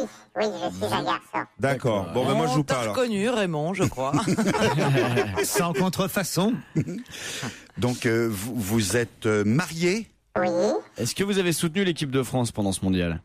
Soutenu devant mon poste de télévision, oui, mais déçu comme tout le monde. Ouais. Mais vous êtes un grand supporter de foot habituellement? Non. Est-ce que vous êtes sportif? Non. Vous êtes plus intellectuel, vous? Affirmatif. Non. Affirmatif, il a dit, et prend pas cet air dégoûté, Stevie. Ah oui, j'ai pas dit ça. Non, vous êtes plutôt... Vous vivez... S'il est pas sportif. Et vous en vivez même de votre cerveau, enfin de ce que vous produisez intellectuellement. Ah, on peut dire ça, oui. Vous écrivez des livres? Ça m'arrive. Ah, c'est... Pierre se réveille. Est-ce que vous êtes journaliste? Oui. Et c'est des livres que Stevie il a déjà lus, par exemple, dans le genre de Stevie ou pas? Les livres ne sont pas illustrés. Merci. Ok, vous savez quoi? On va l'envoyer en slip dans la loge. Vous allez voir. Je crois savoir que Stevie a déjà lu quelques-uns de vos livres et même qu'il adore ça. Vous êtes à la collection Harlequin? Ah bah alors j'ai trouvé. Ah ouais, Harlequin. Il est qu'un seul. C'est Enid Blyton. Je sais qui c'est, Karl Marx. Ah, quelle angoisse, non. Est-ce que vous avez un frère qui fait le même métier que vous? Absolument pas. Ok. Et vous, à qui vous pensiez? Guillaume Musso. Carl Zéro. Ah oui, Ou pourquoi? Est-ce que vous... Basile de Kock. Et pourquoi eux? Parce que il y a Basile de Kock a écrit un bouquin où il y avait Stevie dans le titre. Ah oui, c'est vrai, de Stevie, de Néandertal ou Cro-Magnon à Stevie. De Cro-Magnon à Stevie. Eh oui. Et est-ce que vous avez L'art universel de la pensée. Et vous avez une femme qui écrit aussi? Non, je n'ai pas de femme écrivaine. Donc c'est pas Jean-Pierre Elkabbach. Alors. C'est bien parce que quand il y a Jérôme, il joue tout seul à ce jeu. Tu sais. Il adore ce jeu. Est-ce que vous avez une autre activité professionnelle en dehors du journalisme et de l'écriture? En dehors de l'écriture, oui. Est-ce que vous avez du pognon? J'en cherche. Pardon? J'en cherche. Bah nous aussi, alors donc c'est pas la peine qu'on On en cherche s'emmerde. tous. Vous portez des lunettes, monsieur? Pas du tout. Est-ce que vous avez, vous êtes journaliste à la télévision? Actuellement, non. Mais vous l'avez été? Je l'ai été. Ah, vous avez présenté un 20h? Vous avez présenté un JT? Non. Vous voulez un petit indice? Ah oui, un Allez. indice pourri. Allez, c'est parti. La neve non fa in tempo a scendere, che già si scioglie come un'idea, che sembra buona invece è pessima,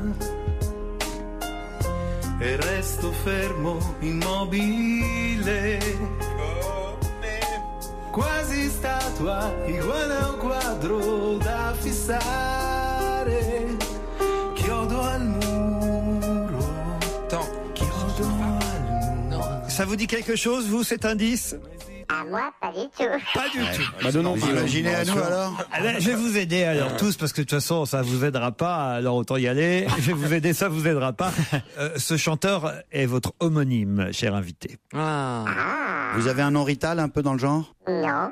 Non. Il est italien, le chanteur? Vous parlez italien? Mais il le connaît pas, le chanteur, Oui, il le va connaît pas vous répondre. Ouais, c'est vrai. Ouais, mais il peut être italien. Non, enfin maintenant qu'il sait que c'est son homonyme. Mais je ne parle pas italien. Mais vous êtes d'origine italienne? Pas du tout. Mais vous avez un nom à consonance italienne. Absolument pas. Moldovaldac? Moldovaldac? J'aime bien vous mettre sur des mauvaises pistes. Vous avez du pognon? J'en cherche toujours. Le mec en boucle. Ok.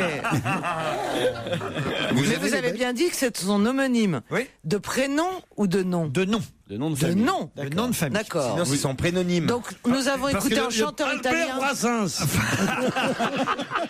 Le prénom de ce chanteur italien, c'est Walter. Alors, vous voyez. D'accord. Ah, très bien. Est-ce que c'est un Alors Walter qui n'est pas un prénom italien. En anglais? Donc c'est un chanteur italien qui a un prénom et un nom à consonance germanique. Elle est toute seule dans sa tête. Ah oui, là, je la suis pas, hein, mais Personne. je pense que vous allez oublier ce premier indice et continuer à poser des questions. Est-ce que vous habitez à Paris? Oui. Ah, bah alors fastoche. Les livres Journaliste à Paris. Les livres que vous écrivez, c'est des livres d'aventure, des romans? Ce ne sont pas des romans. Il y a de l'aventure. Ce n'est pas le thème principal. C'est des essais, on appellerait ça?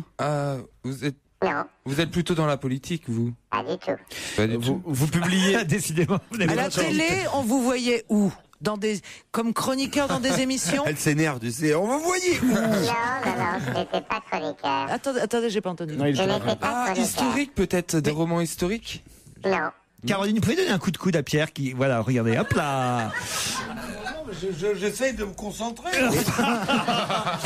Pierre qui est en train de s'assoupir. Mais votre éditeur, c'est plutôt le genre NRF ou Harlequin? Oh là, des trucs qu'on comprend, Jérôme. Ni l'un ni l'autre. Genre. Ni l'un ni l'autre. Qu'est-ce qu'on en a à foutre de la maison d'édition? Attendez, est-ce que vous gagnez votre vie plutôt avec le journalisme et l'écriture, c'est plutôt sur le côté? L'écriture, c'est un plus, mais ça n'est pas mon activité principale. D'accord. Donc c'est vraiment le journalisme. Et c'est un journalisme spécialisé? On peut le dire. Sportif? Non. Infogéné? Non. Est-ce que vous chantez? Pas du tout. Je vais vous donner un autre indice, d'accord?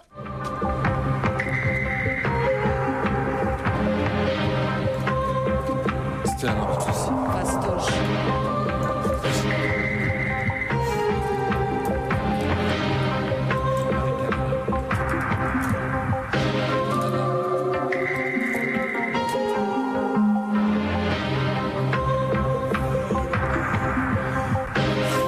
Bon, ça n'a pas vraiment l'air de les aider. C'est un générique. Ah oui, ça c'est un générique, bravo. Je vous laisse réfléchir hein, et on se retrouve après quelques réclames.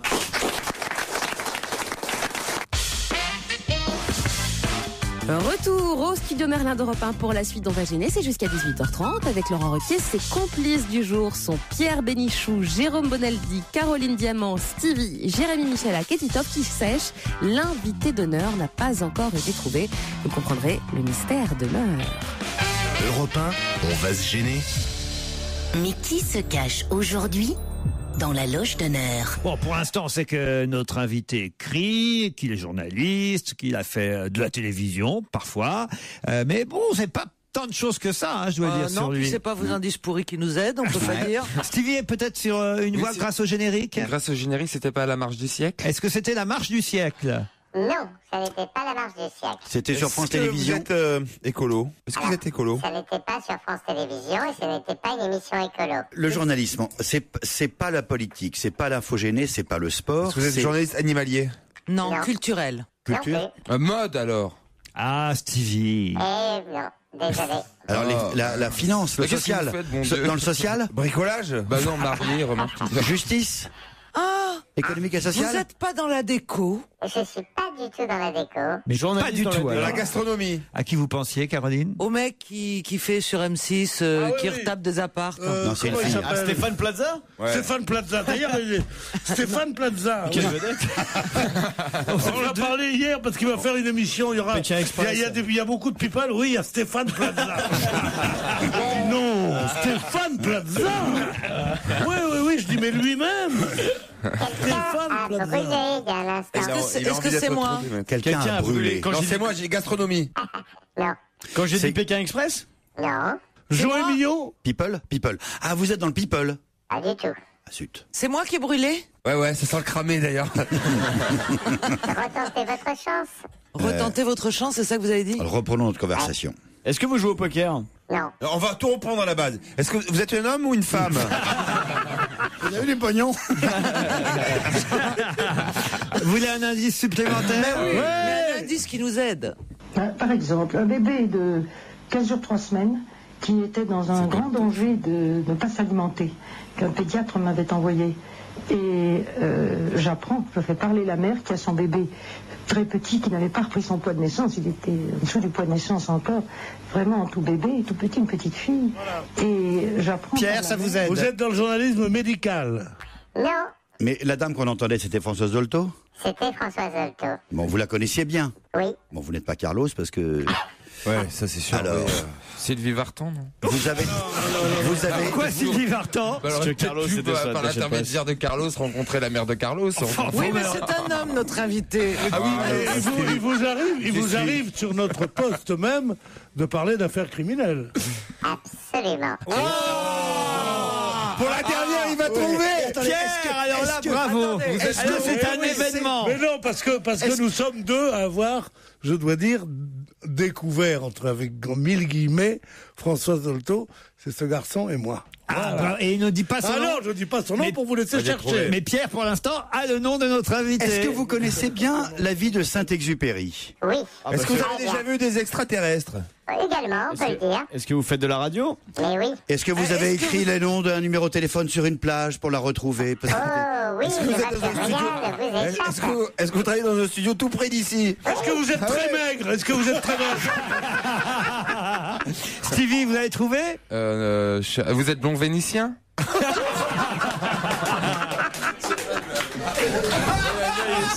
Caroline n'a pas trouvé non plus. Non. Ils sont deux à ne pas avoir trouvé. Attends, Caroline et Stevie pour Un autre l'instant. indice. Attends, c'est insensé. Un autre indice pour Caroline et Stevie.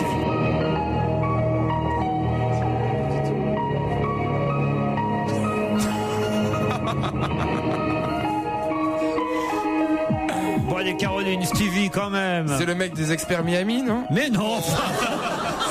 Comment il s'appelle? Dorasso. Guy Carlier? Bon écoutez, vous savez quoi? Comme il arrive très rarement que Pierre Bénichou soit le premier à identifier notre invité, là c'est un exploit. Pierre, vous allez bien vous approcher du micro. Je retrouve toujours, mais des fois je ne le dis pas. T'as pas trouvé. Et Alors là... maintenant, je vous annonce Jacques Pradel. Ouais.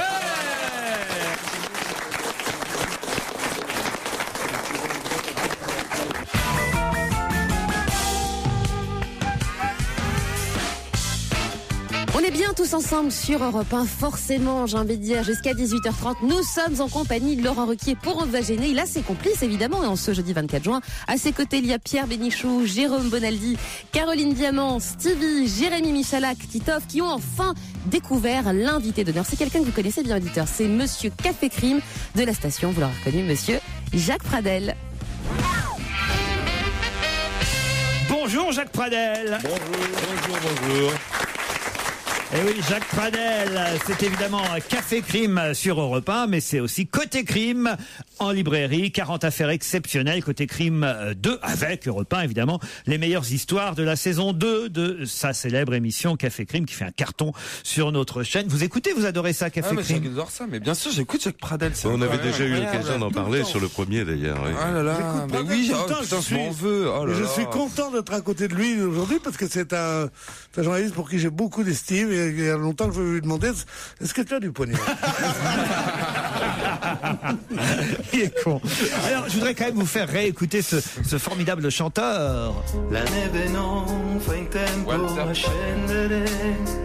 C'est un chanteur italien qui s'appelle Walter Pradel. Il a représenté l'Eurovision. En plus, il chante pas mal, Walter Pradel. Hein. C'est pas si mal, hein, finalement. Ouais. Vous chantez pas, vous, hein, Jacques? Alors, je ne chante pas, mais j'ai un homonyme, mais là, vous ne pouviez pas faire d'indice, enfin, en tout cas, vous ne pouviez pas le faire entendre, c'est le mime Pradel. Ah oui? Voilà, il y a un mime Pradel. C'est vrai qu'en radio, c'était un indice. C'est pas terrible. Voilà. C'est con qu'il n'y ait pas un mime Et tout de suite Bénichou. un extrait du mime Pradel. Voilà. Alors, le premier générique que je vous ai proposé, c'était le générique de... Perdu de vue? Non, pas perdu de vue. Témoin numéro 1. Témoin numéro 1. Témoin numéro 1. Ah bah le temps a passé. Hein. J'étais gamin, moi, à l'époque. Vous adoriez ça? Ah mais j'adorais ça, mais vous avez résolu des enquêtes, plein de trucs en plus. Et, enfin, il y a plein de Oui, trucs. on a lancé beaucoup d'appels pour relancer des affaires qui étaient en panne, on va dire. Voilà, c'est ça. Mais enfin, on ne se prenait pas pour des colombos. Hein. Ravaillac, c'est lui qui l'a retrouvé, Pradel.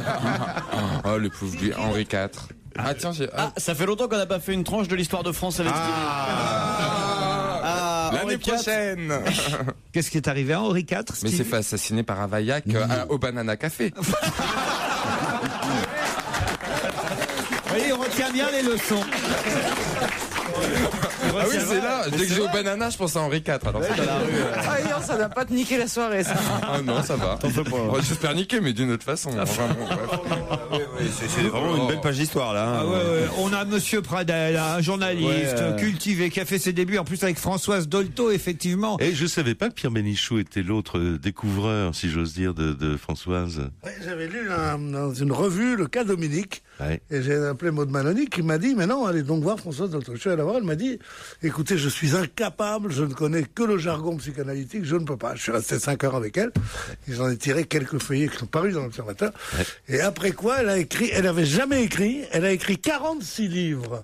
Après cela, elle a fait ses émissions d'abord, où elle est devenue une vedette de la psychanalyse, comment dire, sauvage à la radio. Et après, elle disait toujours à son fils, toi Marouani, moi j'ai Bénichou.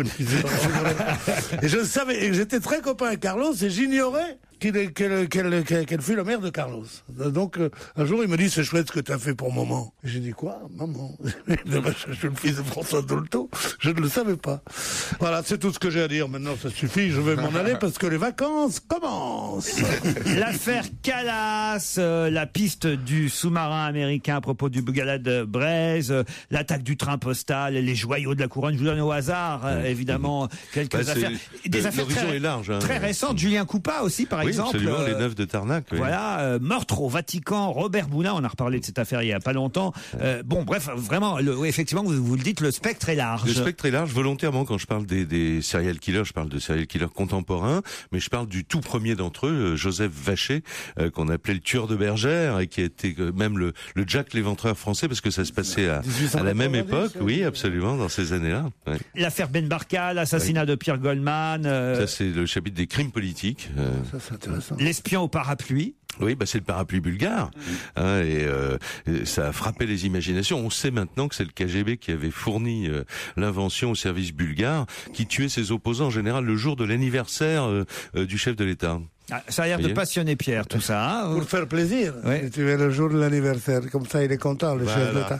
Dis-moi, est-ce que tu crois une seconde que Boulin a été assassiné ou pas? Je crois simplement que ce dossier est un Titanic, un journaliste qui s'appelle Benoît Colombin, un journaliste d'investigation qui a repris toute l'affaire. Il a identifié 75 anomalies, pour être charitable, dans le dossier. On a perdu des pièces anatomiques, on s'est aperçu qu'il avait été frappé avant sa mort. Disons qu'il y a un énorme doute qui existe, mais il n'y a aucune preuve matérielle, on ne peut pas prouver qu'il ait été assassiné. Il devait être le prochain Premier ministre de Raymond Barre aussi, donc il devait gêner pas mal de monde. Sophie Toscan du Plantier aussi, affaire plus récente. Vous avez aussi Madoff, l'affaire Madoff. Ah bah oui, on pouvait pas passer à côté ni de Kerviel ni de Madoff. On a choisi Madoff parce que Kerviel, il est dans l'actualité maintenant, bien sûr. Et on a raconté aussi Stavisky, enfin les grands ancêtres. Ça, c'est dans les affaires financières, évidemment. Voilà. J'ai tout de suite, à moins que Monsieur Pradel me l'offre, mais je comprends, s'il n'a pas de pognon, qu'il vaut mieux que je l'achète. C'est aux éditions Télémac, côté crime 2 avec Europe 1, évidemment. Vous reprenez la saison prochaine, Jacques? On est en train d'en parler fortement ensemble. On se renseigne, parce qu'il y a les têtes qui tombent dans les stations, c'est l'époque, alors il faut se renseigner quand même. La date n'est pas encore tombée, et il y a des rediffusions en tout cas de Café Crime cet été. Ça c'est plutôt bon signe généralement. Non mais c'est vraiment bien fait ces émissions, je l'ai dit parce que j'aime vraiment bien écouter cette mais moi émission. j'adore les faire. Non mais c'est vraiment passionnant quoi. Non, je suis le seul. Bon, ok. Non, merci, c'est bien. Franchement, si ça nous passionnait, on écouterait aussi. Non, parce que c'est pas ça que j'ai voulu dire. Je veux dire, si on était là à cette heure-ci, on écouterait et ça nous passionnerait aussi forcément. Voilà, moi, je l'écoute tous les jours. Mais c'est vrai qu'il y a des gens qui rentrent pas dans les parkings. Je reçois pas mal de petits messages comme ça, en disant j'allais rentrer dans mon parking, je suis resté dehors pour attendre la fin de l'histoire. Mais ça, c'est dans la première demi-heure. Bonaldier, un petit mot sur Jacques. Évidemment, vous avez changé la vie de milliers de parents en France en popularisant Françoise Dolto lorsque l'enfant paraît. C'est une émission qui a changé complètement les rapports que les parents avec leurs enfants. Merci. Parce qu'on ne lisait pas, enfin pas beaucoup, il y avait que Françoise Pernoud. Merci pour nous. Mais pour moi, ça a été une formidable rencontre, Françoise Dolto, bien sûr. Et elle m'a appris beaucoup de choses aussi. Voilà. On va vous souhaiter de bonnes vacances, Jacques Pradel. Je voudrais dire juste un petit mot d'un confrère qui a été ici une voix d'Europe 1 pendant de longues années. C'est Marc Menant, que vous connaissez. Très bien, et qui publie le petit roman de Haïti dans une collection dirigée par Vladimir Fedorovski. Voilà, une petite pensée pour ce petit roman de Haïti signé Marc Menant. Mais vous, Jacques, c'est Côté Crime 2, les meilleures histoires de la saison 2 de votre célèbre émission de notre station Café Crime, 40 affaires exceptionnelles. C'est aux éditions Télémac. Merci Jacques Pradel. Merci beaucoup, bonnes vacances à tous. Et merci à vous Laurent, on vous retrouve quand même demain sur Europe 1 pour la dernière de la saison. Je vous embrasse. À demain.